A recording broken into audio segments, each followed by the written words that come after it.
பரதேசியை தங்குவிற்றிலே பிரமாணங்கள் கீதமாகின. நான் பரதேசியை தங்குவிற்றிலே. கைத்தட்டி பாடுவோமா? பிரமாணங்கள் கீதமாயின. ஆத்துமநேசரின் நற்கடிதம் ரகசியம் நீத்தம் வெளிப்படும். பேசுமே என்னோடு தீனம் தீனம். எப்படி பிரிவே உமது வேதம். எப்படி பிரிவே உமது வேதம். நான் பரதேசிகை தங்குவிற்றிலே பிரமாணங்கள் கீதமாயின.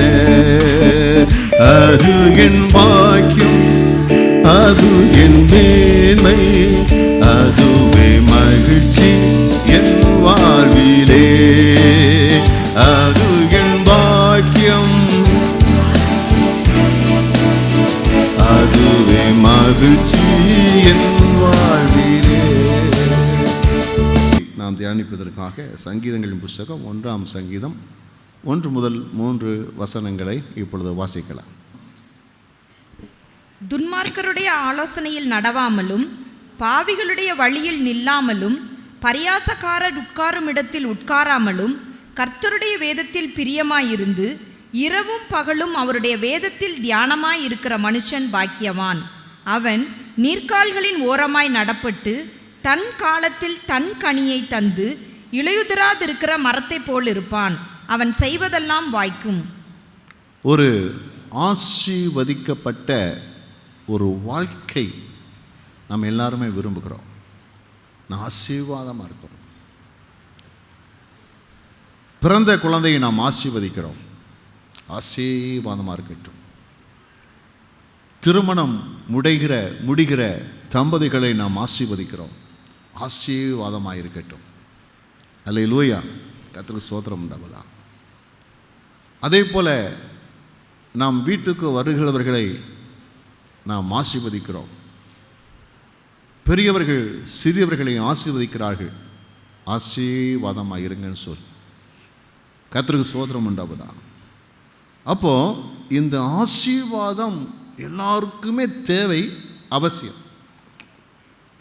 நாமும் அதை விரும்புகிறோம், ஆசீர்வாதமாக இருக்க வேண்டும் என்று சொல்லி நாம் விரும்புகிறோம். நல்லது, கர்த்தருக்கு ஸ்தோத்திரம் உண்டாவதா. ஆனால் நம்முடைய வாழ்க்கையில் நாம் ஆசீர்வாதமாக இருப்பது என்று சொல்லும்போது பார்வைக்கு பார்வை வித்தியாசப்படுகிறது. ஒவ்வொருடைய வாழ்க்கையிலும் பார்வை வித்தியாசமாக இருக்கிறது. ஒரு மனிதனுடைய பார்வையிலே ஆசீர்வாதம் என்னவென்று சொன்னால் செல்வ செழிப்பாய் இருப்பது ஆசீர்வாதம். அது இன்னொருடைய பார்வைகளே ஆசீர்வாதம் என்னவென்று சொன்னால் புகழை பெற்றிருப்பது ஆசீர்வாதம்.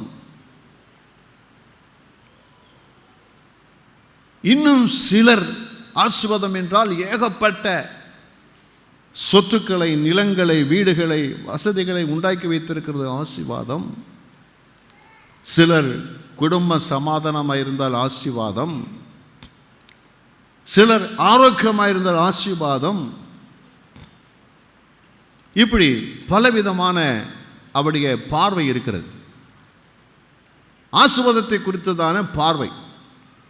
ஒரு மனிதன் அவனுடைய பார்வையிலே எது ஆசீர்வாதம் என்று நினைக்கிறானோ அது தவிர எது இருந்தாலும் அவன் ஏற்றுக்கொள்வதில்லை. ஆனால் நாம் எல்லாரும் எப்படி பார்க்க வேண்டும் என்று சொன்னால் தேவனுடைய பார்வைகளே எது ஆசீர்வாதம், யார் ஆசீர்வதிக்கப்பட்டவர்கள், அது ரொம்ப முக்கியமானது. தேவனுடைய பார்வைகளே யார் ஆசீர்வதிக்கப்பட்டவர்கள், தேவனுடைய பார்வையிலே எது ஆசீர்வாதம், அதுதான் நம்முடைய வாழ்க்கைக்கும் ஆசீர்வாதமாக இருக்கும். கர்த்தருக்கு ஸ்தோத்திரம் உண்டாவதா. முதல் மனிதனை ஆண்டவர் உண்டாக்கின போது உண்டாக்கி அவனை ஆசீர்வதித்தார். நமக்கு எல்லாருக்கும் தெரியும், தேவ மனிதர்களை அழைக்கும் போதெல்லாம் கர்த்தர்களை ஆசீர்வதிக்கிறார். ஆசீர்வாதங்களில் வித்தியாசம் இருக்கிறது. ஆனால் தேவன் எல்லாரையும் ஆசீர்வதிக்கிறார். தேவன் ஆசீர்வதிக்கிற கர்த்தர், நம்முடைய ஆண்டவர் ஆசீர்வதிக்கிற கர்த்தர், உங்களை ஆசீர்வதிக்கிறவர், என்னை ஆசீர்வதிக்கிறவர், நம்ம எல்லாரையும் ஆசீர்வதிக்கிறவர் தான். கர்த்தருக்கு ஸ்தோத்திரம் உண்டாவதா. ஆனால் அந்த தேவனுடைய ஆசீர்வாதத்திற்கிறது நம்முடைய சிந்தைக்கும் எண்ணத்துக்கும் கற்பனைக்கும் நம்முடைய தேடுதலுக்கும் அப்பாற்பட்ட வித்தியாசமாக இருக்கிற ஒருவேளை அந்த ஆசீர்வாதங்கள் நாம் தேடுகிற ஆசீர்வாதமாகவும் இருக்கக்கூடும். நாம் தேடுகிற ஆசீர்வாதமாக இருக்கக்கூடும், நாம் வாஞ்சிக்கிற ஆசீர்வாதமாகவும் இருக்கக்கூடும். கர்த்தருக்கு ஸ்தோத்திரம் உண்டாவதாக. அந்த ஆசீர்வாதத்திற்கு 2 வழிகள் இருக்கின்றன. வேதத்தில் 2 வழிகளை சொல்லியிருக்கிறது. 2 வழிகள். ஒன்று, ஒரு மனுஷனுடைய வாழ்க்கையில் 2 காரியங்களை அவன் தேர்ந்தெடுக்கலாம். ஒன்று, உண்மையான மகிழ்ச்சி நிறைந்த ஆசீர்வாதத்தின் வழிகளை அவன் தேர்ந்தெடுக்கலாம். இந்த ஆசீர்வாதங்களை பெற்றுக்கொள்வதற்கு உண்மையான மகிழ்ச்சியான ஒரு ஆசீர்வாதத்தை தேர்ந்தெடுக்கக்கூடிய வழியை அவன் தேர்ந்தெடுக்கலாம். ஆனால் அநேகர் அதை தேர்ந்தெடுக்கிறது. எந்த வழிகளை தேர்ந்தெடுக்கிறார்கள் என்று சொன்னால், அவர்கள் அழிவுக்குரிய அந்த வாழ்க்கையை தேர்ந்தெடுக்கிறார்கள். நம்முடைய வாழ்க்கையில் நாம் உண்மையான மகிழ்ச்சி நிறைந்த ஆசீர்வாதத்தை நாம் தேர்ந்தெடுக்க வேண்டும். நாம் எதை தேர்ந்தெடுக்கிறோமோ அதுதான் நம்ம வாழ்க்கை. பக்கத்தில் சொல்லுங்களேன், நம்ம எதை தேர்ந்தெடுக்கிறோமோ அதுதான் வாழ்க்கை. நம்ம எந்த சபையை தேர்ந்தெடுக்கிறோமோ அதுதான் நமக்கு வாழ்க்கை. எந்த வாழ்க்கை துணை தேர்ந்தெடுக்கிறோமோ அதுதான் நமக்கு வாழ்க்கை. எந்த வேலையை தெரிந்து கொள்கிறோமோ அதுதான் நமக்கு வாழ்க்கை. குடியிருப்பதற்கு எந்த இடத்தை தெரிந்து கொள்கிறோமோ அது நமக்கு வாழ்க்கை. உண்மையா இல்லையா? அல்லேலூயா. கர்த்தருக்கு ஸ்தோத்திரம் உண்டாவதா. அதே போல நம்முடைய வாழ்க்கை நாம் எதை தேர்ந்தெடுக்கிறோம் அது ரொம்ப ரொம்ப முக்கியமானது. 1ஆம் சங்கீதத்திலே இந்த வசனங்கள் என்ன சொல்லுகிறது என்று சொன்னால், அதில் 3 விதமான ஆசீர்வதிக்கப்பட்ட ஒரு மனுஷனுடைய வாழ்க்கை இருக்கக்கூடிய அந்த ஆசீர்வாதத்தினுடைய வழிகளை குறித்து சொல்லியிருக்கிறது. பின்பகுதியிலே அந்த ஆசீர்வாதத்துக்கு எதிரான அழிவுக்குரிய பாதையின் வழிகளை குறித்து அதில் சொல்லியிருக்கிறது. அநேகர் அந்த பின்பகுதியில் உள்ளவர்களை தான் தெரிந்து கொண்டாலும், ஒரு ஞானமுள்ள ஒரு தேவ மனுஷன் எப்படி என்று சொன்னால், ஒரு மகிழ்ச்சி நிறைந்த ஒரு ஆசீர்வாதத்தை தான் அவர் தெரிந்து கொள்வார். அதற்கென்று வழிகள் இருக்கிறது.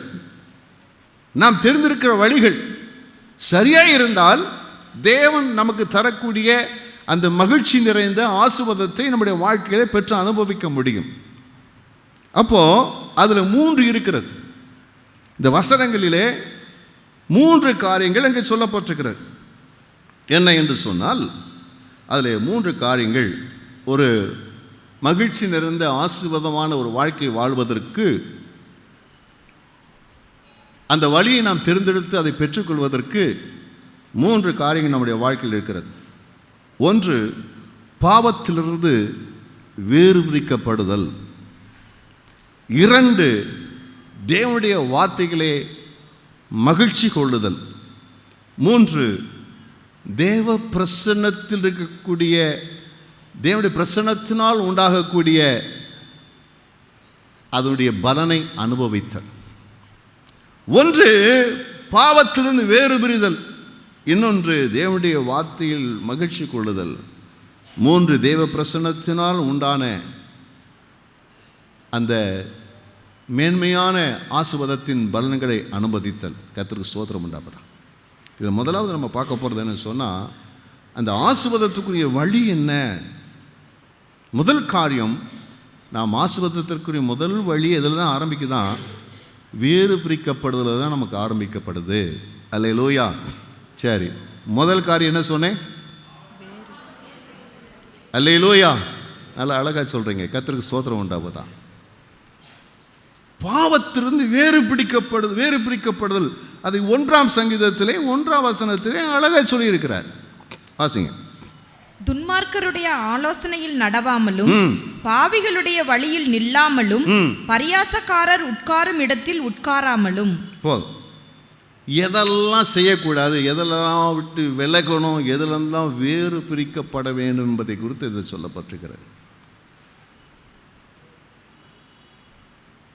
அப்போ நடக்கக்கூடாது, நிற்கக்கூடாது, உட்காரக்கூடாது. அப்போ அந்த வாழ்க்கையில் பாவம் எங்கே வருகிறது?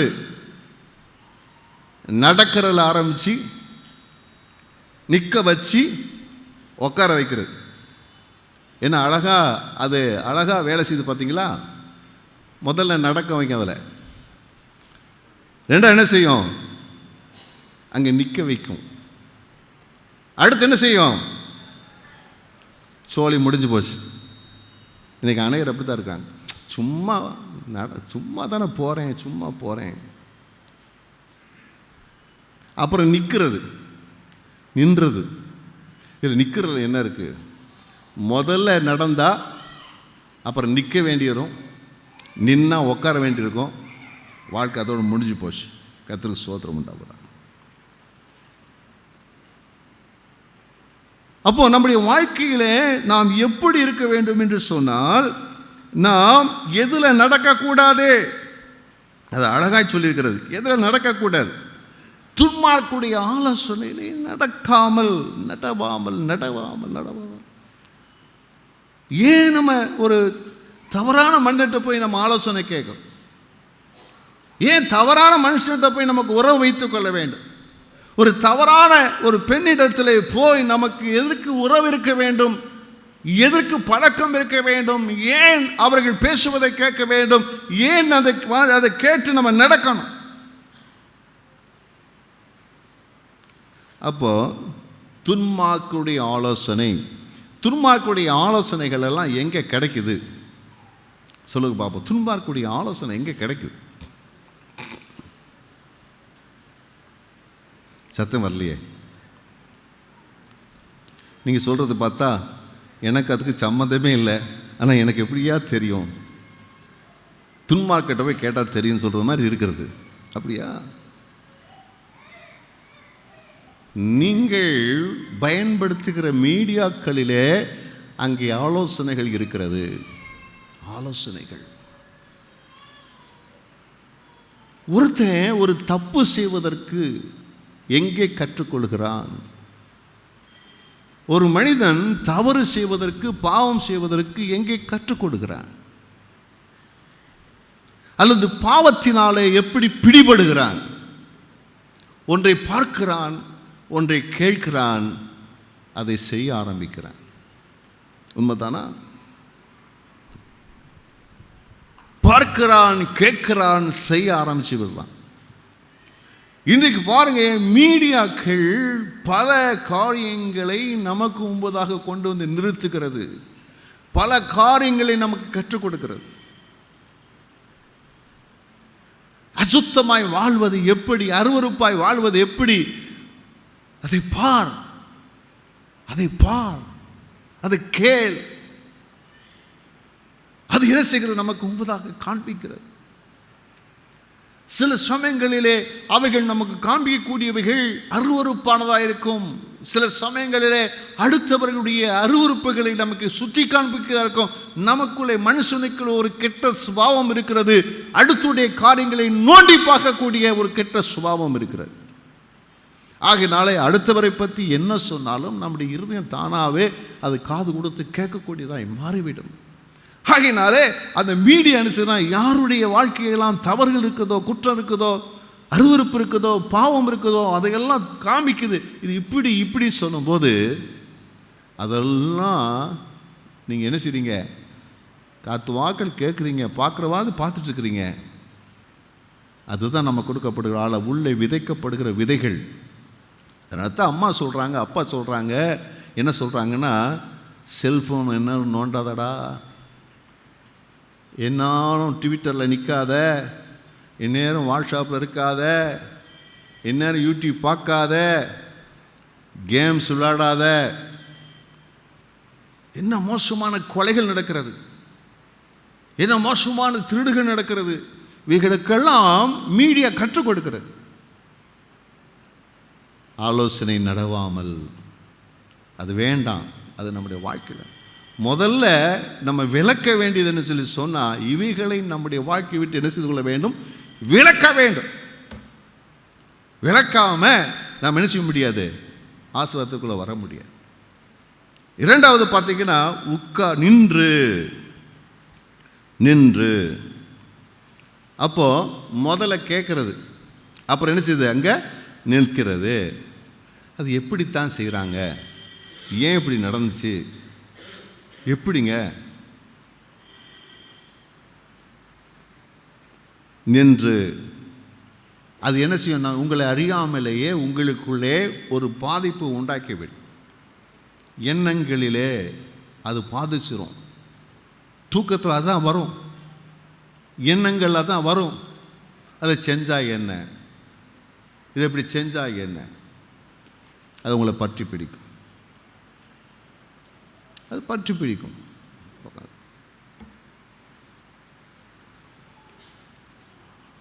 அப்புறம் என்ன செய்யுது? அதில் உட்கார்றது.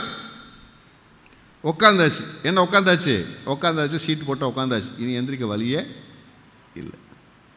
அடிமையாயாச்சு. பாவம் எங்கெங்க இருக்கு?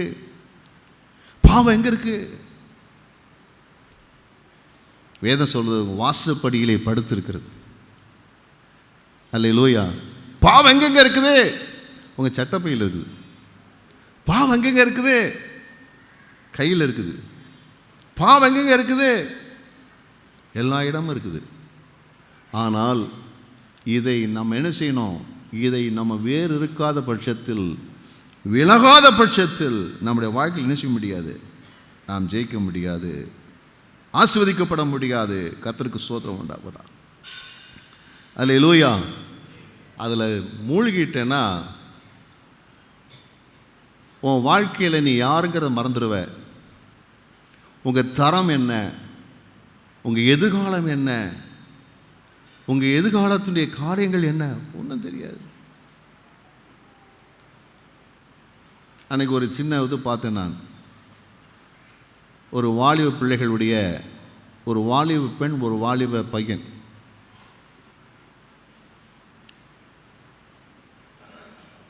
அவங்களுடைய அன்றைய நிலை, தற்போதைய நிலை. அன்றைக்கு ஸ்கூலுக்கு கட்டடிச்சுட்டு ஸ்கூல் காம்பவுண்ட் சுவரை தூக்கி ஏறி தாவிட்டு அந்த ஸ்கூல் பேக்கோடைய சிரிச்சுக்கிட்டு ஜாலியாக போகுது. சில காலம் கழித்து பார்த்தா சித்தாள் வேலை ரெண்டும் செய்யுது. தெண்டும். ஒழுங்காக படிச்சிருந்தா, ஒரு ஒழுங்காக வேலை செய்து, ஒரு ஒழுங்காக படிச்சிருந்தா, அம்மா அப்பாவுக்கு கொடுக்கக்கூடிய அவங்க படுற பிரயாசத்தை உனக்காக எவ்வளோ செய்ய ஆயத்தமாக இருந்து அவங்க அதில் கவனம் செலுத்தியிருந்தா நீ நல்ல நிலையில் வந்திருக்கலாம். ஆனால் இன்றைக்கி என்னது? தூக்கிக்கிட்டு செங்கலை தூக்க, சிமெண்ட்டை தூக்க, கலவையை தூக்க வாழ்க்கையும் மாறி போச்சு. அதுக்காக எல்லாருமே அந்த வேலை செய்கிறவங்கெல்லாம் அப்படி செஞ்சாங்கிறதுக்கு சொல்கிறதுக்கு இல்லை. ஆனால் அநேகர் வாழ்க்கை அப்படி தான் இருக்குது. எங்கேயோ இருக்க வேண்டிய நம்மை, எப்படியோ இருக்க வேண்டிய நம்மை நடக்க வச்சு, நிற்க வச்சு, உட்கார வச்சு படுகொலியில் தள்ளிடுச்சு. இதுதான். அதனால தான் வேறு பிரிக்கப்பட்ட ஒரு வாழ்க்கை நமக்கு ரொம்ப ரொம்ப ரொம்ப ரொம்ப தேவை. அதை தான் பரிசுத்தம்னு ஆண்டவர் சொல்கிறார். பரிசுத்தம் சொல்கிறார். இது சும்மா பரிசுத்தம் வராது. நாம் எதெல்லாம் விளக்கணுமோ அதை விளக்கினால்தான் நம்முடைய வாழ்க்கையில் என்ன செய்யும்? பரிசுத்த வாழ்க்கை வரும். அதனால தான் வேறு பிரிக்கப்பட்ட வாழ்க்கை என்று சொல்லுகிறேன்.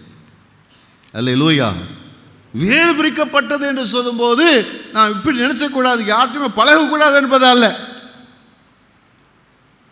சிரிக்கக்கூடாது என்பது அல்ல, அன்பா இருத்தக்கூடாது என்பது அல்ல, முகத்தை எப்பொழுதும் கடுமையாக வைத்துக் கொள்ள வேண்டும் என்பது அல்ல.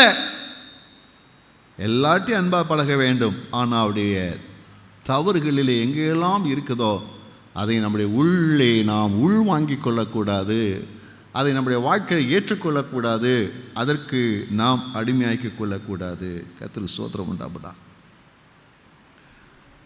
ஒருத்தர் கடலில் அலையில் விளையாடிக்கிட்டே இருக்கிறார். விளையாண்டு விளையாண்டு விளையாண்டு விளையாண்டு அப்படியே கொஞ்சம் நீச்சல்லாம் தெரியுது. நீந்தி நீந்தி நீந்தி விளையாண்டுக்கிட்டே இருக்கிறார். அப்படி நீச்சல் தெரிஞ்சவங்களுக்கு, கடலில் விளையாண்டவங்களுக்கு தான் தெரியும். விளையாண்டு இருக்கிறவருக்கு என்ன செய்யாதுன்னா தூரமாக போயிடுவார். அவர் நினச்சிட்டு பக்கத்தில் தான் நீச்சல் அடிச்சுட்டு இருப்பார், தூரமாக போயிடுவார். ஆனால் அவருக்கு என்னதான் இருக்கும், அங்கேயே இருக்க மாதிரி தான் இருக்கும். ஆனால் கரையில் இருக்கிறவங்களுக்கு தான் தெரியும் அவர் எவ்வளோ தூரமாக போயிட்டாருன்னு சொல்லி தெரியும். அநேக சமயங்களில் நீங்கள் எவ்வளோ தூரம் போயிருக்கீங்களோ உங்களுக்கே தெரியாது. அது ரொம்ப நீங்கள் நினைக்கிறதுக்காக தூரமான இடத்த கொண்டு போயிடும். அந்த அலைகளிலே நீங்கள் விளையாடும்போது அது தூரமான இடத்துக்கு கொண்டு போயிடும். பாவம் அதுதான். அதில் விளையாடும்போது நீங்கள் நினைக்க முடியாத தூரத்துக்கு போயிடும். சில சமயங்களில் மீண்டு வர்றதுக்கு வாய்ப்பே இல்லாமல் போயிடும். ஆகையினால தான் ஆண்டவர் சொல்கிறார், வேறு பிரிக்கப்பட்ட ஒரு வாழ்க்கை நமக்கு வேண்டும், ஆசீர்வாதமாக இருக்க வேண்டும் என்று சொன்னார். அல்லேலூயா, கர்த்தருக்கு ஸ்தோத்திரம் உண்டாவதா. அப்போ ஆண்டவர் நம்மை எப்படி இருக்க விரும்புகிறார்? நடக்காத, அவங்களோட சேர்ந்து நடக்காத, அங்கே நிற்காத, அங்கே உட்காராத, உனக்குன்னு ஒரு தனிப்பட்ட ஒரு வாழ்க்கையை நான் வைத்திருக்கிறேன். அந்த வாழ்க்கையில் என்ன செய், நீ நட. அப்போ எனக்கு ஃப்ரெண்ட்ஸ் இருக்கக்கூடாதா? நண்பர்கள் இருக்கக்கூடாதா? சொந்தக்காரங்க இருக்கக்கூடாதா? தேவைதான். அப்போ யாரோட நடக்க வேண்டும்? நான் யாரோட நடக்க வேண்டும்? யாரோடு நிற்க வேண்டும்? யாரோடு உட்கார வேண்டும்? நீதிமொழிகளிலே 13ஆம் அதிகாரம் 20ஆம் வசனத்தின் முன்பகுதி விதமாய் சொல்லுகிறது, ஞானிகளோட சஞ்சரிக்கிறவன் ஞானமடைவான். அப்ப யாரோட நீ இருக்கணும்னா அதுக்கு ஞானம் உள்ளவர்கள் இருக்கிறார்கள். ஞானம் உள்ளவர்கள். கர்த்தருக்கு பயப்படுதலே ஞானத்தின் ஆரம்பம். கர்த்தருக்கு பயப்படுதலே ஞானத்தின் ஆரம்பம். அப்போ இந்த ஞானத்திலே தேடினவர்கள் அநேகர் இருக்கிறார்கள். அவர்கள் ஆரம்பத்திலே அவர்கள் கர்த்தருக்கு பயப்பட ஆரம்பிப்பார்கள். கர்த்தருக்கு பயந்து அவர்கள் வேதத்தை வாசித்து அவர்கள் ஞானம் அடைந்து எதை தவிர்க்க வேண்டுமோ அதை தவிர்த்து எப்படி வாழ வேண்டுமோ அப்படி வாழ்ந்து ஒரு முன்மாதிரியான ஒரு வாழ்க்கை வாழ்ந்திருப்பார்கள். அவர்கள் தான் ஞானிகள் என்று சொல்லுகிறோம். வேதத்தில் ஆவிக்குரிய வாழ்க்கையில் ஞானிகள் என்று சொன்னால் யாரெல்லாம் நம்ம சொல்லலாம்னு சொன்னால் அதில் பவுலை சொல்லலாம். பவுல் ஒரு ஞானி. எப்படி ஞானி என்று சொல்கிறோம்? அவர் சொல்றாரு, நான் கிறிஸ்துவை பின்பற்றது போல என் நடக்கைகள் எல்லாவற்றிலும் என்னை பின்பற்றுங்க. ஹல்லேலூயா. இதாங்க ஞானி. நான் எப்படியெல்லாம் உலகத்தை தவிர்த்தேன், எப்படியெல்லாம் இந்த வாழ்க்கையில் சந்திக்கிற பிரச்சனைகளை ஜெயித்தேன், எப்படியெல்லாம் நான் கர்த்தருக்கு பிரியமாக இருந்தேன், எப்படியெல்லாம் கர்த்தருக்கு சித்தமானதை செய்தேன். அவர் சரியான தேர்ந்தெடுப்பு அவர் எடுத்தார். வாழ்க்கையிலே அவருக்கு உலகத்தில் அநேக காரியங்கள் இருந்தாலும், செல்வம் இருந்தாலும், படிப்பு இருந்தாலும், உறவுகள் இருந்தாலும், மேன்மைகள் இருந்தாலும் அவர் சரியானதை தேர்ந்தெடுத்தார். தமஸ்கு வீதியிலே அவர் கர்த்தராகிய இயேசு கிறிஸ்துவை அவர் தேர்ந்தெடுத்தார். அவர் ஒரு உன்னதமான ஊழியத்தை ஆண்டவருக்கு தரும்போது, எனக்கு இந்த சாதாரண புகழ் பெற்ற அந்த உலக புகழ் எனக்கு வேண்டாம், கர்த்தருடைய ஊழியம் எனக்கு வரட்டும் என்று சொல்லி அவர் ஞானமானதை தேர்ந்தெடுத்து அதில் நடக்க ஆரம்பித்தார். இன்றைக்கும் நம்ம பவுலை பற்றி பேசுகிறோம். அப்போஸ்தலர் சொல்லும்போது சொல்றாங்க, அவருடைய நிருபங்கள் எல்லாம் நமக்கு ஆச்சரியமாக இருக்கிறது, புரிதலுக்கு அரிதாக இருக்கிறது. அது தேவனுடைய பரலோக ஞானத்தினாலே கர்த்தர் அவரை நிறுத்தியிருந்தார். அப்படிப்பட்ட ஞானிகளோடு நாம் நடக்கும்போது நாம் ஞானம் அடைவோம். ஹல்லேலூயா, கர்த்தருக்கு ஸ்தோத்திரம் உண்டாவதா. அப்ப ஞானிகளோடு, தேவ பிள்ளைகளோடு, கர்த்தருக்கு பயந்தவர்களோடு, கர்த்தரோடு நெருங்கி நடக்கிறவர்களோடு கூட கர்த்தருக்கு ஸ்தோத்திரம் உண்டாவதா. 1 கொரிந்தியர் 15ஆம் அதிகாரம் 33ஆம் வசனம், மோசம் போகாதிருங்கள், ஆகாத சம்பாஷணைகள் நல்லொழுக்கங்களை கெடுக்கும். நல்லா கவனிங்க. தேவையில்லாத நபர்கிட்ட என்ன செய்யாதீங்க, பேசாதீங்க. பேசினீங்கன்னா உங்கள் லைஃப்பில் என்ன செய்யும், உங்களுடைய ஆவிக்குரிய நிலை அல்லது தேவன் வைத்திருக்கக்கூடிய அந்த உன்னதமான அந்த மகிழ்ச்சியான ஆசீர்வாதத்துக்குரிய வழிகளை பாதிக்கக்கூடும். கர்த்தருக்கு ஸ்தோத்திரம் உண்டாவதா. ஆக நீங்கள் தேவையில்லாத என்ன செய்யார்கள் பேசுவார்கள். கர்த்தருக்கு ஸ்தோத்திரம் உண்டாவதா. நமக்களை கேட்க வேண்டிய கேள்வி என்ன? நான் எதெல்லாம் கேட்கிறேனோ அதில் என்னை எது கவர்ந்து இழுக்கிறது? ரொம்ப கவனிங்க. நீங்கள் மீடியாவில் கேட்கலாம், அல்லது உலகத்தின் நட்பு வட்டாரங்களில் உள்ளதான மற்றவர்களோடு, விசுவாசிகளோடு, வேலை செய்கிற இடங்களோடு, அல்லது மீடியாக்களோடு நீங்கள் கேட்குற வார்த்தைகள் இருக்குதே, அது உங்களை எதெல்லாம் உங்களை கவர்ந்து இழுக்கிறது?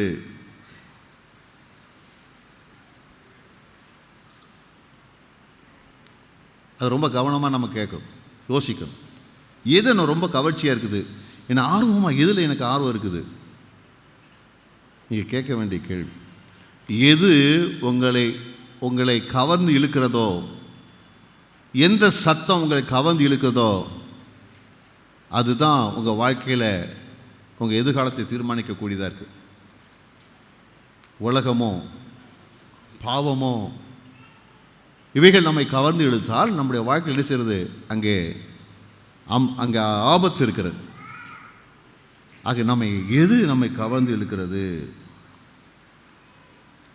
எந்த ஒரு காரியத்தையும் நாம் செய்தால் அந்த காரியத்தை நாம் செய்யும்போது நான் எந்த அடிப்படையிலே நான் முடிவுகளை எடுக்கிறேன், என்னுடைய முடிவுகள் நான் எப்படி எடுக்கிறேன், எந்த அடிப்படையில் நான் முடிவுகள் எடுக்கிறேன்?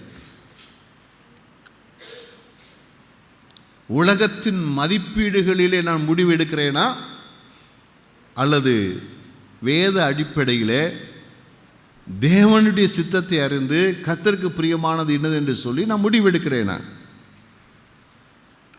என் இருதயத்தை நான் எப்படி காத்துக்கொள்கிறேன்?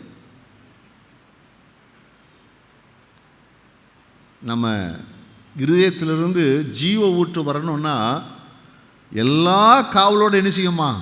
இருதயத்தை காத்துக்கணும். அங்கிட்டு என்ன செய்யக்கூடாது, இடம் கொடுக்கக்கூடாது. காத்துக்கொள்கிறேன். அல்லேலூயா.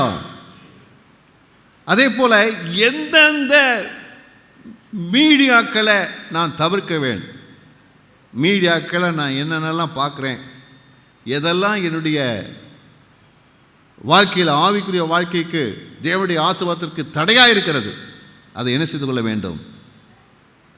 அப்புறப்படுத்தணும். வேண்டாம், இனி வேண்டாம். அதே போல யாரெல்லாம் என்னுடைய ஆவிக்குரிய வாழ்க்கையிலே தேவனோடு அல்லது தேவனுடைய ஆசீர்வாதத்தை நான் பெற்றுக்கொள்வதற்கு யாரோடு உள்ளதான உறவு எனக்கு தடையாக இருக்கிறது, அவர் எவ்வளோ வேண்டியவராக இருந்தாலும் என்ன செய்யணும்? தவிர்க்க வேண்டும். ஒரு அலையிலையா சொல்லுவோமா? நீங்கள் ஒருத்தரோடு கூட நீங்கள் பழகிறீங்கன்னா உங்கள் ஆவியில் அக்கினி உண்டாகணும், பக்தி உண்டாகணும், கர்த்தருக்காக வாழணும் துடிப்பு உண்டாகணும், பரிசுத்தம் உண்டாகணும். இப்படிப்பட்டதான வரும்போது நீங்கள் நன்றாய் வாழக்கூடிய நிலை இருக்குது. அதைத்தான் பாவத்திலிருந்து வேறு பிரிக்கப்படுகிற அனுபவம் என்று சொல்லுகிறோம். அல்லேலூயா. நம்ம வாழ்க்கையில் ஆசீர்வதிக்கப்படணும்னா உண்மையான சந்தோஷம் மகிழ்ச்சி அனுபவிக்கப்பட வேண்டும் என்று சொன்னால் நான் வேறு பிரிக்கப்படுகிற ஒரு பரிசுத்த வாழ்க்கை நமக்கு ரொம்ப ரொம்ப முக்கியம். அல்லேலூயா. கர்த்தருக்கு ஸ்தோத்திரம் உண்டாவதாக. நீங்களும் நானும் தேவனால் எப்படி அழைக்கப்படுகிறோம்? இதன் அடிப்படையில் நாமே தான் பார்க்குறீங்க. நீங்களும் நானும் இந்த இப்போ தியானிச்ச அந்த வார்த்தையின்படி நாம் எப்படி அழைக்கப்படுகிறோம்? பரிசுத்தவான். பக்கத்து சொல்லுங்க, நீங்க பரிசுத்தவானுங்க, நீங்க பரிசுத்த வாட்டிங்க. சகோதரி பார்த்து நீங்க பரிசுத்த வாட்டிங்க, அதுக்கேற்றபடி நடந்து கொள்ளுங்க. ஆமென் சொல்லுவோமா? அதுதான் முக்கியம். பரிசுத்தவான்களுக்கு ஏற்றபடி எதெல்லாம் விடணுமோ, எதெல்லாம் தவிர்க்க வேண்டுமோ, எந்த இடத்துல தான் காலி பண்ண வேண்டுமோ, எந்த உறவெல்லாம் கட் பண்ணணுமோ கட் பண்ணிடுங்க. இதுதான் ஆசீர்வாதத்துக்குரிய முதலாவது வழி. ஆமென் சொல்லுவோமா? அல்லேலூயா, அல்லேலூயா. கர்த்தருக்கு ஸ்தோத்திரம் உண்டாவதா. இரண்டாவது, 3ஆம் வசனம் வாசிப்போம். இருங்க 2ஆம் வசனம் வாசிங்க. கர்த்தருடைய வேதத்தில் பிரியமாயிருந்து இரவும் பகலும் அவருடைய வேதத்தில் தியானமாய் இருக்கிற மனுஷன் பாக்கியவான். அப்போ அடுத்த ஸ்டெப், அடுத்த வழி, அடுத்த ஸ்டெப் என்னன்னு சொன்னா, இந்த ஆசீர்வாதத்துக்குரிய 2வது நிலை என்ன அப்படின்னு சொன்னா, கர்த்தருடைய வேதத்தில் பிரியம், இரவும் பகலும் அதில் தியானம். பிரியமும் தியானமும், பிரியமும் தியானமும், பிரியமும் தியானமும். பக்கத்தில் சொல்லுங்களேன், கர்த்தருடைய வேதத்தில் பிரியமும் தியானமும். நல்லா சொல்லிட்டீங்களா? பிரியமும் தியானமும், பிரியமும் தியானமும், அது ரொம்ப முக்கியமானது. கர்த்தருக்கு ஸ்தோத்திரம் உண்டாவதான். இப்போ நம்முடைய வாழ்க்கையில ஏன் நம்ம தியானம் பண்ணணும்? வேதத்தை ஏன் இரவும் பகலும் வேதத்தை ஏன் தியானம் பண்ணணும்? ஏங்க, வேதத்தை அவ்வளவு பெருசா? ஏன் வேதத்தை நான் படிக்கணும்? வேதத்தை ஏன் தியானம் பண்ணணும்? வேற வழியிலேயே ஆசீர்வதிக்கப்படுறதுக்கு ஏன் கண்டிப்பா நான் வேதத்தை வாசிக்கணும், வேதத்தை தியானிக்கணும்? அது சும்மா சொல்லிருக்குது. எப்படி சொல்லுது? இரவும் பகலும். இப்போ எந்நேரம் எதை தான் தியானிக்கணுமா? வேதத்தை தான் தியானிக்கணும். ஏன் சொல்லியிருக்குது? ஏன்னா இந்த வேத புஸ்தகம் தான் தேவன் யார் என்பதை காண்பிக்கிறது. இதில் தான் தேவன் யார் என்று என்ன இருக்குது இருக்கு. நீங்கள் தேவனை அறிய வேண்டும் என்று சொன்னால் நீங்கள் வேதத்தை வாசித்தான் ஆகணும். ஏன் அநேக தேவனை பற்றி தெரிய மாட்டேங்குது? ஏன் சோர்ந்து போகிறாங்க? ஏன் பின்வாங்கி போறாங்க? ஏன் ஆசீர்வதிக்கப்படாமல் இருக்கிறாங்க? தேவனை பற்றி தெரியல. ஏன் தவறான காரியங்களுக்கு அவர்கள் உட்படுகிறார்கள்? ஏன் தவறான உபதேசத்தை பின்பற்றி போறாங்க? ஏன்னா தேவனை பற்றி என்ன செய்யல, அவங்களுக்கு தெரியல. ஆதியாகமம் மோக்கோண்டி வெளிப்படுத்தின விசேஷ வரைக்கும் நீங்க வாசித்தீங்கன்னா, அவர் எவ்வளவா இருக்கிறார், யாரா இருக்கிறார். அவர் சொல்றார், நான் இருக்கிறவராகவே இருக்கிறேன். அதான் எப்படி இருக்கிறார்? அவர் பார்க்கணும்ல, அறியணும்ல. அவருடைய வல்லமை என்ன, ஞானம் என்ன, கிருபை என்ன, இரக்கம் என்ன, அன்பு என்ன, இதெல்லாம் அறியணும்னு சொன்னா நம்ம வேதத்தை தான் வாசிக்கணும். வேற வழியே கிடையாது. அதை வாசித்து தியானம் பண்ணித்தாகணும். அது மாத்திரமல்ல, மனிதர்களாகிய நமக்கு தேவன் கொடுத்த வாக்குத்தத்தம் இன்னதென்று நமக்கு தெரிய மாட்டேங்குது. அதான் பிரச்சனை. நமக்கு என்ன வார்த்தை வாக்குத்தத்தம் என்ன நமக்கு தெரியும்? அனைவருக்கு என்ன தெரியும்னா, நீங்கள் நிறைய பேர் தெரிஞ்சிருப்பீங்க, நிறைய வாக்குத்தத்தம் தெரிஞ்சு வச்சுருப்பீங்க. சிலருக்கு என்ன தான் தெரியும்? நான் உன்னை விட்டு விலகுவதும் இல்லை, உன்னை கைவிடவும் இல்லை. இதுதான் தெரியும். வேறு வாக்குத்தத்தமே தெரியாது. நமக்கு கொடுத்த வாக்குத்தத்தங்கள் ஏராளமாக இருக்குது. இதை உனக்கு செய்வேன்னு சொல்லியிருக்கிறாரு. ரேஷன் கடைகள் இதெல்லாம் ஃப்ரீயாக போகிறேன்னு சொல்லியிருக்கிறாங்க. நம்ம எப்போ போய் வாங்குவோம்? தெரிஞ்சால் தானே வாங்க முடியும். ஆண்டவர் ஃப்ரீயாக நிறைய காரியங்கள் நமக்கு வாக்குத்தத்தம் பண்ணி வச்சிருக்கிறாரு. அதை தெரிஞ்சுக்கணும்னா, அதை பெற்றுக்கொள்ளணும்னா என்ன செய்ய? வாசித்தா தான் முடியும். அல்லேலூயா. ஏங்க, நான் எப்படி நடக்கணும்னு தெரியல. அனைத்து சமயம் சொல்லுவாங்க, என்னை குறித்து தேவசித்தம் என்னன்னு தெரியல. என்கிட்ட சில சொல்லியிருக்காங்க, பாஸ்டர் யாராச்சும் ஒரு தீர்க்கதரிசி கொண்டு வந்து நம்ம வீட்டில் வச்சு எல்லாத்தையும் சொல்லணும் பாஸ்டர். அப்படி சொல்லக்கூடிய தீர்க்கதரிசி இயேசுநாதர் தவிர வேறு எவருமே கிடையாது. ஒரு அல்லேலூயா சொல்லுவோமா? கர்த்தருக்கு ஸ்தோத்திரம் உண்டாவதா. இன்னைக்கு எல்லா தீர்க்கதரிசி, அநேக தீர்க்கதரிசி, நல்ல தீர்க்கதரிசியை பற்றி எனக்கு சரியாக தெரியலை. ஆனால் இன்றைக்கி அநேக தீர்க்கதரிசி தான் சொல்கிறாங்கன்னா, உனக்கு சீக்கிரத்தில் வேலை கிடைக்கும், சீக்கிரத்தில் உனக்கு குழந்தை கிடைக்கும், உனக்கு 3 மாதத்தில் கர்த்தர் இந்த மாற்றத்தை தருவார். என் மாதிரி தானே கேட்டிருக்குறீங்க தீர்க்கதரிசனத்தில்? வேறு தான் புதுசாக சொன்னாங்களா? இல்லை. ஆனால் நம்மை குறித்த தேவ திட்டம் இதில் அழகாக எழுதியிருக்கிறது.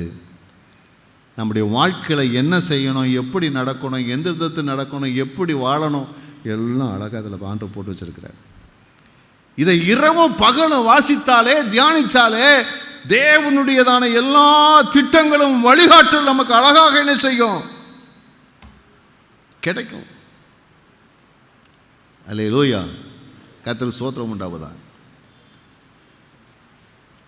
பரதேசியாய் தங்குவிட்டிலே பிரமாணங்கள் கீதமாகின. நான் பரதேசியாய் தங்குவிட்டிலே, கைத்தட்டி பாடுவோமா, பிரமாணங்கள் கீதமாயின.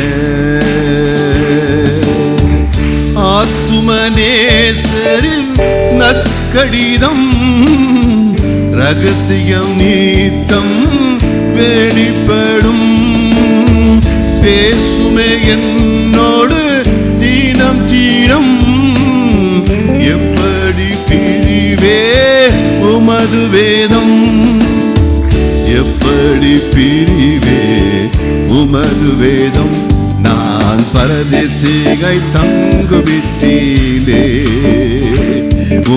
பிரமாணங்கள் கீதமாயின. அது என் பாக்கியம், அது என் மேன்மை, அதுவே மகிழ்ச்சி என் வாழ்விலே. அது என் பாக்கியம், அதுவே மகிழ்ச்சி என் வாழ்விலே.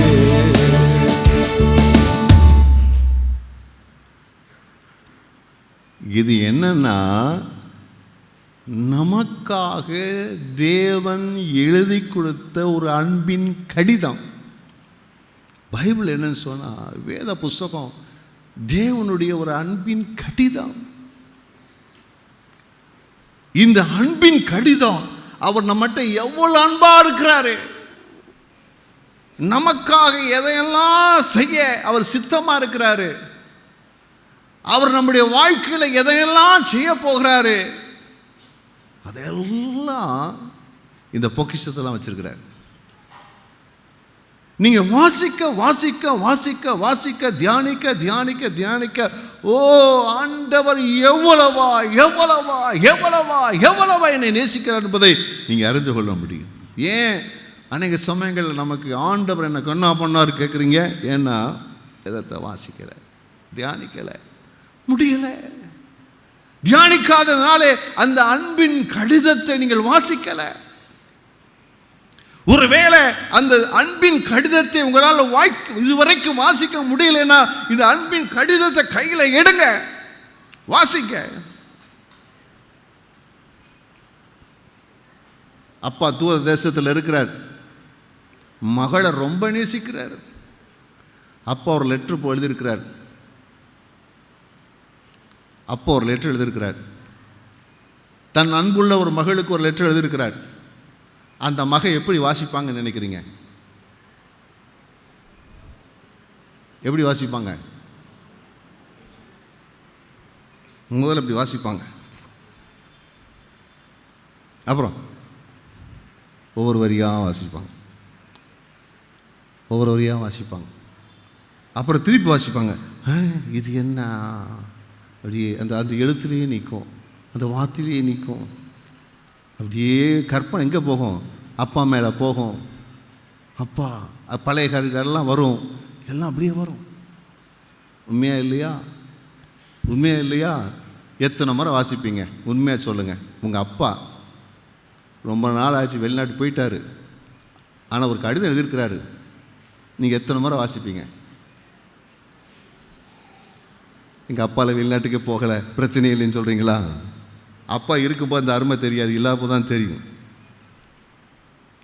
வாசிக்கிட்டே இருப்போம், திருப்பி திருப்பி வாசிப்போம், திருப்பி திருப்பி வாசிப்போம். அப்படி முத்தம் கொடுப்போம், கண்ணில் வச்சுக்குவோம், அங்கே வச்சுக்குவோம். ஐயோ, அதாங்க இந்த பைபிள் நம்முடைய அப்பா எழுதி கொடுத்ததானே அன்பின் கடிதானது வேதம். இது சும்மா வாசித்தாலும் புரியாது. மேலோட்டமாக முதல்ல வாசிங்க, தியானம் பண்ணுங்க.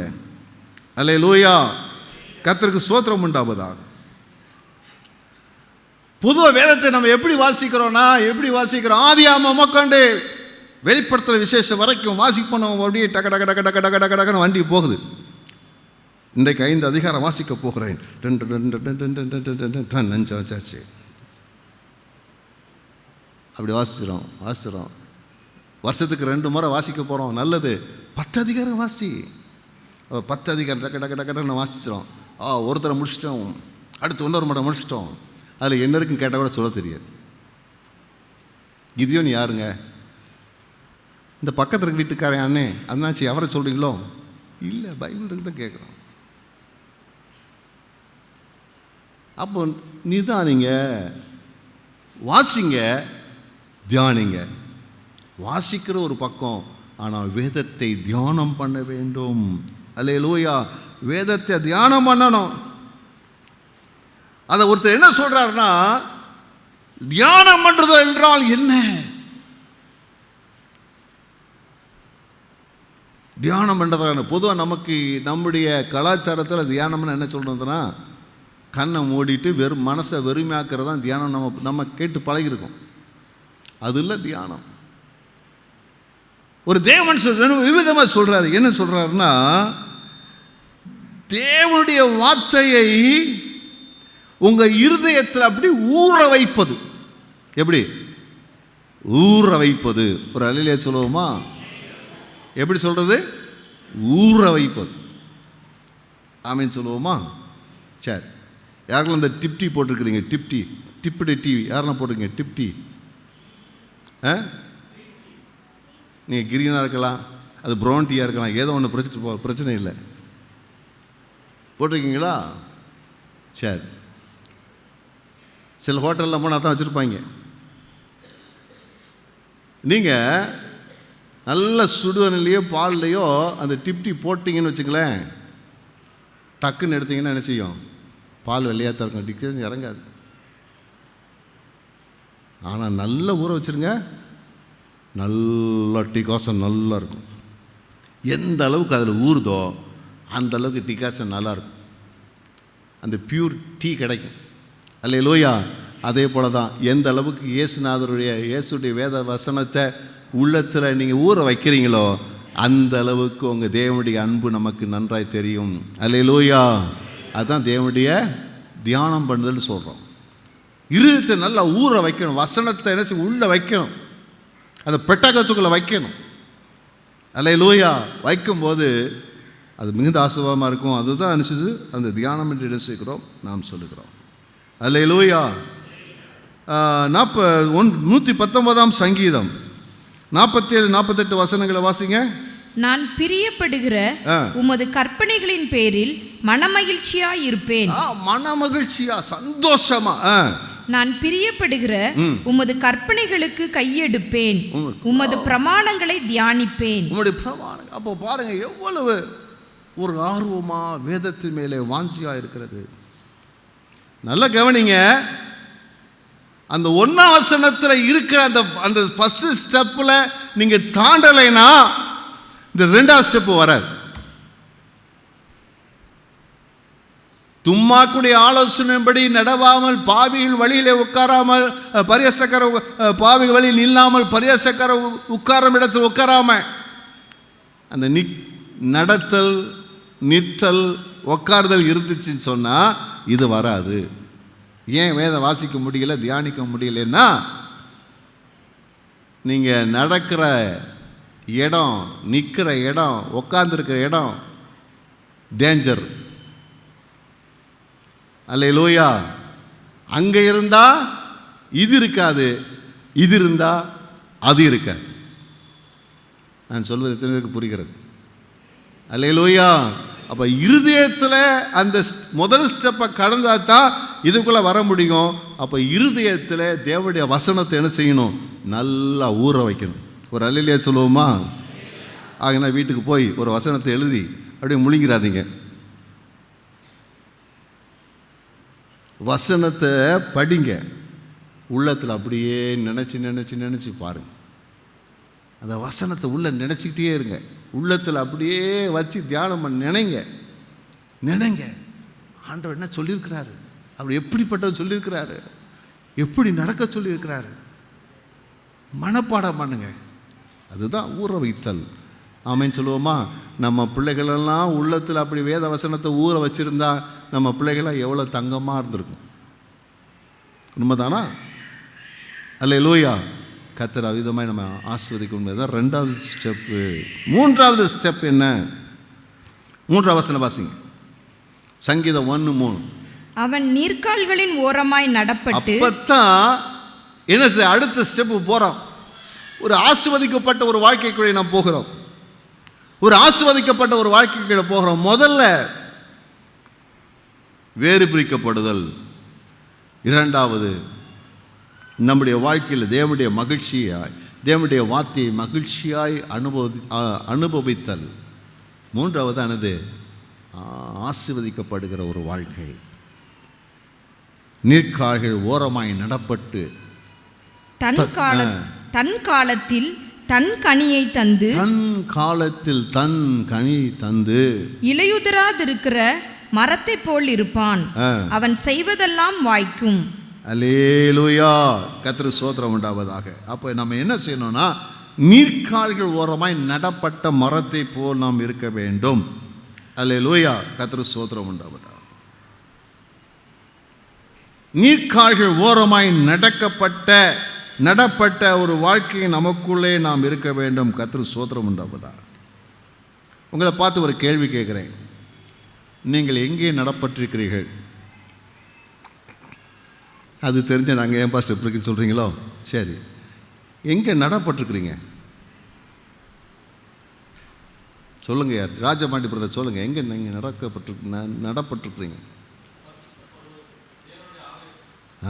பசுத்த பருவம் சொன்னாரே, அது தப்பு. இப்போ சொன்னதான் சரி. எங்கே நாட்டப்பட்டிருக்கணும்? தேவனுடைய ஆலயத்தில். தேவனுடைய ஆலயத்தில் நாட்டப்பட்டவர்கள் அவருடைய பிரகாரங்களிலே செலுத்தியிருப்பார்கள். நாட்டப்படணும் ஒரு இடம் இருக்குது. அல்லேலூயா, கர்த்தருக்கு ஸ்தோத்திரம். அங்கே தான் வளர்ச்சி இருக்குது. அது என்ன இருக்கணும்னா, அந்த நாட்டப்பட்ட இடம் இருக்குதே, அதுதான் சபை. அந்த சபை எப்படி இருக்கணும் சொன்னா, நீரோடைகள், நீர்க்கால்கள் ஓரமாய். அப்போ அந்த சபை எப்படி இருக்கணும்? நீர்க்கால்களுக்குள்ள ஓடணும். நீர்க்கால்கள் ஓடாத ஒரு சபைக்குள்ளே நாம் இருப்போமானால் உண்மைதானா? நீர்க்கால்கள் ஓடாத ஒரு சபையிலே நாம் இருப்போமானால், நாட்டப்பட்டிருப்போமானால் பலன் தர முடியாது, ஆசீர்வதிக்கப்பட முடியாது. அதனால தான் சர்ச்சை செலக்ட் பண்ணும்போது கவனமாக செலக்ட் பண்ணணும். நம்ம பிள்ளைகள் நிறைய பேர் படித்து முடிச்சுட்டு வேலைக்கு பல இடங்கள் போகிறாங்க. ஒரு சில என்கிட்ட ஆலோசனை கேட்பாங்க, பாஸ்டர் நான் எந்த சர்ச்சுக்கு போகணும்? அப்போ அவங்களுக்கு ஆலோசனை சொல்லுவேன், எந்த சர்ச்சுக்கு போங்கன்னு. சிலர் நம்மகிட்ட ஆலோசனை கேட்குறதில்ல. நமக்கு அதை குறித்து உத்தரவாதம் நமக்கு கிடையாது. ஆனால் அவர்கள் எங்கே போய் நாட்டப்படுகிறார்களோ அதுக்கு விதத்தில் தான் அவருடைய எதிர்காலம் இருக்கிறது. ஆண்டு ஸ்தோத்திரம் உண்டாவதா. நாம் இருக்கிற சபை நமக்கு ரொம்ப முக்கியமானது. அது நீர்க்கால்கள் ஓரமாய். அப்போ நீர்க்கால்கள் என்ன செய்யணும்? ஓடணும். அதில் என்ன ஓடணும்? அங்கே சத்தியம் இருக்கணும், அங்கே பரிசுத்தாவினுடைய கிரியை இருக்கணும். இந்த ரெண்டும் இல்லாமல் வேற எது இருந்தாலும் நம்முடைய எதிர்காலம் ஆசீர்வதிக்கப்படாது. வேத வசனம் அங்கே கொடுக்கப்பட வேண்டும், சத்தியம் நமக்கு கொடுக்கப்பட வேண்டும். தேவனுடைய வார்த்தையை, தேவனுடைய வசனத்தை தேவ சமூகத்திலிருந்து நமக்கு பெற்றுக் கொடுக்கக்கூடிய ஒரு சபையாக இருக்கும்போது தான் அங்கே நமக்கு என்ன உண்டு? நமக்கு ஆசீர்வாதம் உண்டு. அப்போது சபையில் நாட்டப்படும். உங்களை பார்த்து ஒரு கேள்வி, சபையில் வந்து போகிறீங்களா, நாட்டப்பட்டிருக்கிறீங்களா? சத்தம் வர மாட்டேங்குதே. பக்கத்தை சொல்லுங்கள், நாட்டப்பட்டுருங்க, வேறு வழியே இல்லை. அல்லேலூயா. ஆமாம், அந்த மகிழ்ச்சி நிறைந்த ஆசீர்வாதத்தை பெற்றுக்கொள்ள வேண்டுமானால் சபைகளை நாட்டப்பட்டிருக்க வேண்டும். அப்போ சபைகளை நாட்டப்பட்டதுன்னு சொல்லும்போது அங்கே இருக்கக்கூடிய, அங்கே தான் என்ன செய்கிறதுன்னு சொன்னால், சரியான இடத்தில் இருக்கும்போது தான் அங்கே நீர்க்கால்கள், அங்கே பரிசுத்த ஆவியானுடைய கிரியை, வேத வசனம் ஆகிய அந்த ஊட்டம் நமக்குள்ளே இருக்கும்போது என்ன செய்கிறது? அது நன்றாய் வளர்கிறது. அதில் என்ன செய்யுமா, அந்த அந்த என்ன சொல்கிறதுன்னு சொன்னால், அந்த அந்த மரம் இருக்குதே, செடியாக இருந்து நல்லா வளருது. எல்லாமே மரமாக வளரும், எல்லா செடியும் நல்லா மரமாக வளரும். ஆனால் இதில் இந்த நீரோட்டம் இல்லை என்று வைத்துக் கொள்ளுங்கள். என்னாகும்? என்னாகும்? நீரோட்டம் இல்லைன்னு என்ன செய்யும்? தண்ணி இல்லைன்னு என்ன செய்யும்? பக்கத்தில் சொல்லுங்கள், வறண்டு போயிருவீங்க. வறண்டு போயிருவீங்க. உங்கள் ஆவிக்குரிய வாழ்க்கை செத்துச்சு, அவ்வளோதான். உங்களுடைய எதிர்கால வாழ்க்கையில் நீங்கள் பெற வேண்டிய பகல நன்மைகளை பெற்றுக்கொள்ளாமல் உங்கள் வாழ்க்கை வறண்டு போகக்கூடிய ஆபத்து இருக்கிறது. ஆனால் நீங்கள் நீர்க்கால்கள் ஓரமாய் நடப்பட்டிருக்கும் போது உங்கள் வேர் எப்படி இருக்குமா? ஆழமாக எங்கே போகும்? நீருக்குள்ளே போகும். எதுக்குள்ளே? அந்த வேத வசனத்துக்குள்ளே, அந்த பரிசுத்தாவியுடைய ஆளுகைக்குள்ளே ரொம்ப ஆழமாக போகும்போது வேதவசனம் பரிசுத்தாவியானவர், வேதவசனம் பரிசுத்தாவியானவர், வேதவசனம் பரிசுத்தாவியானவர் உள்ளே போகும்போது என்ன செய்யுமா? தன் காலத்தில் தன் கனியை தந்து இலையுதிரா மரத்தை போல். இதுதாங்க ரகசியம். தன் காலத்தில் தன் கனியை தரக்கூடியதான நிலை. அப்போ கனி நிறைந்த ஒரு வாழ்க்கை, கனி நிறைந்த ஒரு வாழ்க்கை நம்ம வாழ்க்கையில் இருக்கு. Praise the Lord. அல்லேலூயா. கர்த்தருக்கு ஸ்தோத்திரம் உண்டாவதாக. அதான் கேட்பாங்க. என்ன கேட்பாங்கன்னா, இந்த பொண்ணு பார்க்க போகும்போது, மாப்பிள்ளை பார்க்க போகும்போது கேட்பாங்க, நீங்கள் எந்த சர்ச்சு?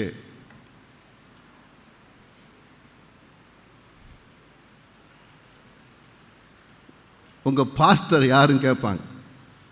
கேட்டிருக்காங்களா? ஏன் கேட்குறாங்க? அங்கே கொஞ்சம் அப்படி நிறுத்து பார்க்குறாங்க. இவங்க எங்கே இருக்காங்க, ஏது இருக்காங்க, என்ன காரியம் சொல்லி நிறுத்து பார்க்குறாங்க. நீங்கள் எந்த அளவுக்கு சத்தியத்தில் வளர்ந்துருக்கிறீங்க, எந்த அளவுக்கு ஆவியானுடைய அந்த பலத்தில் நீங்கள் பலப்படுத்தப்பட்டிருக்கிறீர்கள்னு சொல்லி பார்ப்பார்கள். அதனால் சபை ரொம்ப முக்கியமானது. சபையில் வேறு ஒன்றிடணும், எல்லாத்துலேயும் பங்கு பெறணும், எல்லா கூட்டங்களையும் பங்கு பெறணும், எல்லா ஊழியங்களையும் பங்கு பெறணும், நல்லா ஊறப்படணும். ஆமென் சொல்லுவோமா? அல்லேலூயா. அப்போது ஆவியானவருடைய கிரியை, தேவனுடைய வசனங்களுடைய ஆழங்கள் நமக்குள்ளே வரும்போது என்ன நடக்கும்னா, அப்போ தான் ஒவ்வொன்றா நம்முடைய வாழ்க்கையில் கொஞ்சம் கொஞ்சமாக கனி வர ஆரம்பிக்கும். அந்தந்த சீசனில் அந்தந்த கனி வரும். அன்பு தேவைப்படுறதுல அன்பு வரும். ஆவின் கனிகள் இருக்குது. கலாத்தியர் 5:20 முதல் 20 தானே, 22 முதல் 23 வசனங்கள் இருக்குது. ஆவின் கனிகள் அன்பு, சந்தோஷம், சமாதானம், நீடிய பொறுமை, தயவு, நற்குணம், விசுவாசம், சாந்தம், இச்சை அடக்கம். ஒரு அல்லேலூயா சொல்லுவோமா? அல்லேலூயா. அப்போ இந்த கனிகள் நமக்குள்ள வரும். அதே போல் உலக ஆசீர்வாதத்தின் கனிகளும் நம்முடைய வாழ்க்கையில் வரும். உலக ஆசீர்வாதமான கனிகள் நம்முடைய வாழ்க்கையில் வரும். எதெல்லாம் நம்முடைய வாழ்க்கையில் நமக்கு ஆசீர்வாதம் தேவையோ அவைகள் எல்லாம் என்ன செய்யும்? நம்முடைய வாழ்க்கையில் என்ன செய்யும்? வந்து கொண்டே இருக்கும். எல்லாம் வரும். அப்போ நீங்கள் நாட்டப்படும் போது இங்கே கொடுக்கப்படுகிற வேத வசனத்தினுடைய அந்த ஆழங்கள் அல்லது அடுத்து பரிசுத்த ஆவியுடைய கிரியை மூலமாக நமக்குள்ளே ஆவிக்குரிய வாழ்க்கையிலே மாற்றங்கள் உண்டாகும், கனி உண்டாகும். ஆண்டவர் பார்ப்பார், ஏதாவது கனி கிடைக்குதா? நிறைய கனி இருக்குதே, அன்பு இருக்குதே, சந்தோஷம் இருக்குதே, சமாதானம் இருக்குதே, ஓ அழகாக இருக்குது, வாங்கி வாங்கி சாப்பிடுவார். ஒரு அல்லேலூயா சொல்லுவோமா? ஆமென். அல்லேலூயா. கர்த்தருக்கு ஸ்தோத்திரம் உண்டாவதா. நம்மை ஆசீர்வதிப்பார் ஆண்டவர். அதே போல உலக பிரகாரமான ஆசீர்வாதங்களிலும் ஆண்டவர் நம்மை ஆசீர்வதிக்க பார்ப்பீங்க. அடுத்து ஒரு அருமையான ஒரு காரியத்தை சொல்லியிருக்கிறாரு. என்ன சொல்லியிருக்கிறாருன்னா, அவன் செய்வதெல்லாம் ஆமென். இது வேற என்னங்க வாக்கியத்தை நமக்கு வேணும்? இப்படி நாம் இருந்தால் விலக வேண்டியதில் விலகி இரவும் பகலும் வேதவசனத்தை தியானம் பண்ணினால் நம்முடைய வாழ்க்கையில் தேவன் கொடுக்கிற ஈவுன்னு சொன்னால் அவன் செய்வதெல்லாம் வாய்க்கும். ஒரு அலையிலேயே சொல்லுவோமா? ஏன் வாய்க்க மாட்டேங்குது? நான் நினைக்கிறதெல்லாம் ஒன்றுமே நடக்க மாட்டேங்குது. சரி சொல்லுவாங்க, நான் நினைக்கிறது ஒன்றுமே நடக்க மாட்டேங்குது, நான் ஜோம் பண்ணுறதெல்லாம் நடக்க ஆண்டு கேட்க மாட்டேங்காரு. ஏன் சொல்கிறீங்க? ஃபஸ்ட்டு ஸ்டெப் உங்கள் வாழ்க்கையில் நடக்கணும். முதல்ல ஃபஸ்ட்டு ஸ்டெப். 2வது ஸ்டெப்புக்கு மேலே ஏறுங்க. இரவும் பகலும் தியானமாக இருங்க. அடுத்து உங்கள் வாழ்க்கையில் ஆசீர்வாதம் தானமாக வரும். 3 நீங்கள் இருக்கணும், நடப்பட்டிருக்கணும். அல்லேலூயா. நல்ல ஆழமாக நடப்பட்டிருந்தால் என்ன செய்யும்? அங்கே பலன் கிடைக்கும். அவன் செய்வதெல்லாம் என்ன செய்யும்? வாய்க்கும். ஆகையினால ஆண்டவர் இப்படி சொல்லிட்டாரு. ஆகையினால நான் வெளியே போய் இதெல்லாம் செய்ய போகிறேன். தேவ மனுஷன் எதெல்லாம் செய்வானோ அதையெல்லாம் கர்த்தர் வாய்க்க பண்ணுவேன். அல்லேலூயா. நீங்கள் நான் சண்டையாக போட போகிறோம். பக்கத்தில் சொல்ல நம்மளும் போய் சண்டையாக போட போகிறோம், பழியாக வாங்க போகிறோம், அடுத்தவங்க தீமையாக செய்ய போகிறோம். நம்ம செய்ய மாட்டோமே. ஏன்னா நம்ம ரட்சிக்கப்பட்டவங்களாயிட்டே, நீதிமானாச்சே, பரிசுத்தவான்களாச்சே, தேவ பிள்ளைகளாச்சே. நம்ம ஒருத்தர் அடித்து அடுத்த கடை திருப்பி கொடுப்போமே. நம்மளாம் அப்படித்தானே? பக்கத்தில் கேளுங்க. ஒரு கணத்தை அடித்து அடுத்த கடத்தை திருப்பி கொடுப்போமே. அப்படித்தானே? அப்படித்தானே? என்னங்க ஒரு மாதிரி பார்க்குறீங்க? இதுதான் நம்முடைய சுபாவம். ஒரு கன்னத்தில் அடித்து அடுத்த கன்னத்தை என்ன செய்யணும்? இது நம்ம அப்படித்தான் நம்ம இருப்போம். அன்னைக்கு ஏதோ ஒரு வெளிநாட்டில் நடந்த ஒரு சம்பவத்தை போட்டாங்க. இதுலேயோ போய் சுவிசேஷம் சொல்கிறார். ஒருத்தன் ஓங்கி ஒரு கன்னத்தில் அடிச்சிட்டான். அவர் சொல்லு, இங்கேயும் அடியா, இங்கேயும் அடியா இல்லையா? நம்மளாம் அப்படிப்பட்டவங்க. பக்கம் சொல்ல, நம்மளாம் இப்படிப்பட்ட ஜாதிங்க. அல்லேலூயா. ஆமாம், நம்மெல்லாம் மன்னிக்கிறவங்க, விட்டு கொடுக்குறவங்க. பள்ளிக்கு பள்ளியில் என்ன செய்ய மாட்டோம்? வாங்க மாட்டோம், திருட மாட்டோம், பொய் சொல்ல மாட்டோம், களவு செய்ய மாட்டோம், ஏமாற்ற மாட்டோம், கடன் வாங்கி திருப்பி கொடுக்காமல் இருக்க மாட்டோம். சொல்லுங்கள், நம்மளை கடன் வாங்கி திருப்பி கொடுக்க மாட்டோம். இல்லை, கொடுக்காமல் இருக்க மாட்டோம். கடன் வாங்கிட்டா திருப்பி என்ன செய்வோம்? கொடுத்துருவோம். சொல்லுங்கள், கடன் வாங்கி திருப்பி கொடுத்துருவோம். நம்ம அப்படிலாம் இருக்க மாட்டோம். அவன் செய்வதெல்லாம் வாய்க்கும். அவன் செய்கிறது என்ன செய்யும்? இப்போ என்னெல்லாம் செய்வான், என்ன செஞ்சாலும் சரி. தொழிலிலே செய்வது, குடும்பத்திலே செய்வது, வேலையிலே செய்வது, வியாபாரத்திலே செய்வது, கர்த்தருக்காக செய்வது, ஊழியத்திலே செய்வது, என்ன செஞ்சாலும் கர்த்தர் என்ன செய்வார்? வாய்க்க பண்ணுவார். அல்லேலூயா. கர்த்தர் ஸ்தோத்திரம் உண்டாவதா. நான் சொல்லலை, கர்த்தர் சொல்கிறேன். வசனம் சொல்லுது. அவன் செய்வது எல்லாம் வாய்க்கும். அவன் செய்வதெல்லாம் வாய்க்கும். அவன் செய்வதெல்லாம் வாய்க்கும். தான் சொன்னேன், மகிழ்ச்சி நிறைந்த ஆசீர்வாதத்தின் வழி, மகிழ்ச்சி நிறைந்த ஆசீர்வாதத்தினுடைய வழி. இந்த ஆசீர்வாதம் சாதாரணமானதல்ல.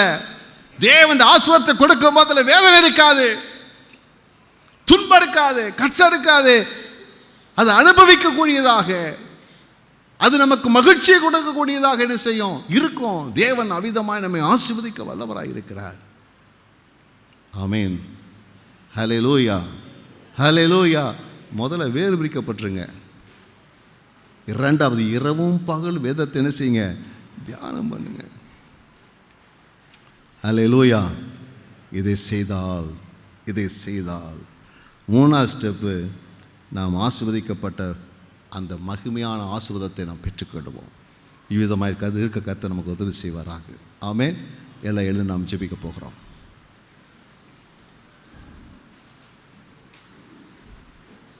நீர்க்கால்கள் ஓரமாய் நடப்பட்டு தன் காலத்தில் தன் கனியை தந்து இலையுதிரா மரத்தை போல் இருப்பான். அவன் செய்வதெல்லாம் வாய்க்கும். உங்கள் ஆண்டவர் அப்படி மாற்றட்டும். அப்படி கர்த்தர் மாற்றுவார். நீர்க்கால்கள் ஓரமாய் நடப்பட்ட ஒரு மரத்தை போல கர்த்தர்களை மாற்றுவார். நீர்க்கால்கள் ஓரமாய் நடப்பட்ட மரத்தை போல தேவனுடைய பரிசுத்த ஆவியானவராலே, தேவனுடைய வசனத்தினாலே ஆசீர்வதிக்கப்படுகிற ஒரு அற்புதமான ஒரு வாழ்க்கை தேவன் தருவார். தன் காலத்தில் தன் கனி தரக்கூடிய, நல்ல பலனை கொடுக்கக்கூடிய, நம்ம சும்மா வெட்டியாக இருக்க மாட்டோம், நம்ம ஆசீர்வாதமாக இருப்போம். நீங்கள் ஆசீர்வாதமாக இருப்பீங்க, உங்கள் வீட்டில் ஆசீர்வாதமாக இருப்பீங்க, உங்கள் வாழ்க்கை துணைக்கு ஆசீர்வாதமாக இருப்பீங்க, உங்கள் பிள்ளைகளுக்கு ஆசீர்வாதம் இருப்பீங்க, பெற்றோருக்கு ஆசீர்வாதமாக இருப்பீங்க, எங்கே வேலை பார்த்தாலும் அங்கே ஆசீர்வாதமாக இருப்பீங்க. கர்த்தர் அவ்விதமாய் மாற்றுவார் மாற்றுவார் மாற்றுவார். நீங்கள் செய்வதெல்லாம் வாய்க்கும், நீங்கள் செய்வதெல்லாம் வாய்க்கும். கர்த்தர் வாய்க்க பண்ணுவார், தேவன் வாய்க்க பண்ணுவார். இதுதான் தேவன் நம்மை ஆசீர்வாதமாக வைக்கக்கூடிய ஒரு அற்புதமான இடம். அல்லேலூயா. இந்த பிரசன்னம் நமக்கு இருந்தால் போதும். 1 வேறு பிரிக்கப்பட்ட வாழ்க்கை, 2 வேத வார்த்தையினாலே நாம் அழகழகாக அதிகமாக வேதத்தை தியானித்து அதனால் உண்டாகிற அந்த மகிழ்ச்சியாக வேதத்தை, சந்தோஷமாக வேதத்தை தியானம் பண்ணுதல். 3வது தேவ சமூகத்திலே நாட்டப்பட்டு அங்கே உண்டாகிற வேத வசனத்தினாலும் பரிசுத்த கிரியைகளினாலும் நாம் ஊட்டம் பெற்றுக்கொள்ளுதல். இதை செய்யும்போது நம்முடைய வாழ்க்கை ஆசீர்வாதமாக இருக்கும். ஹல்லேலூயா ஹல்லேலூயா. கையை உயர்த்தி, ஆண்டவரே, அந்த வாழ்க்கை எனக்கு தர்றதுக்காக உமக்கு நன்றி சொல்லுகிறோம், நன்றி சொல்லுகிறோம், நன்றி சொல்லுகிறோம், நன்றி சொல்லுகிறோம், நன்றி சொல்லுகிறோம்.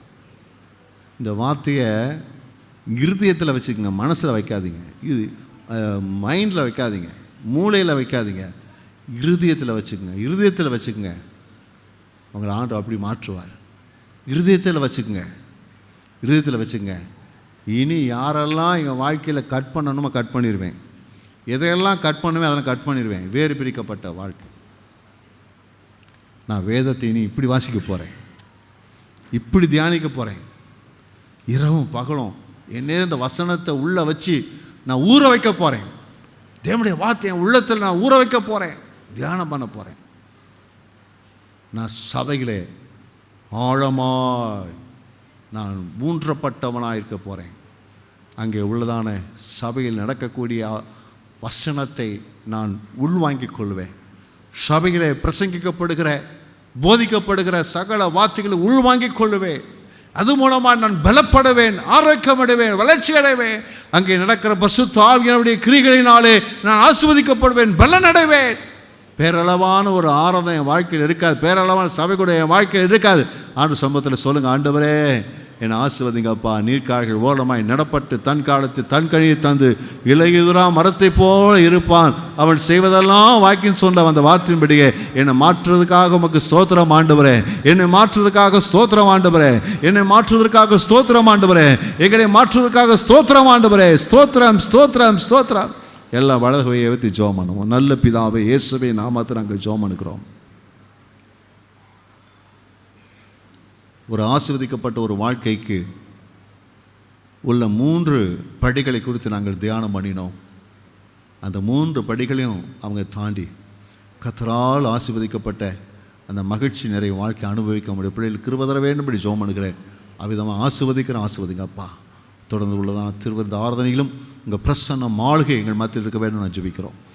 இயேசுவின் நாமத்தில் நல்ல பிதாவே, ஆமென்.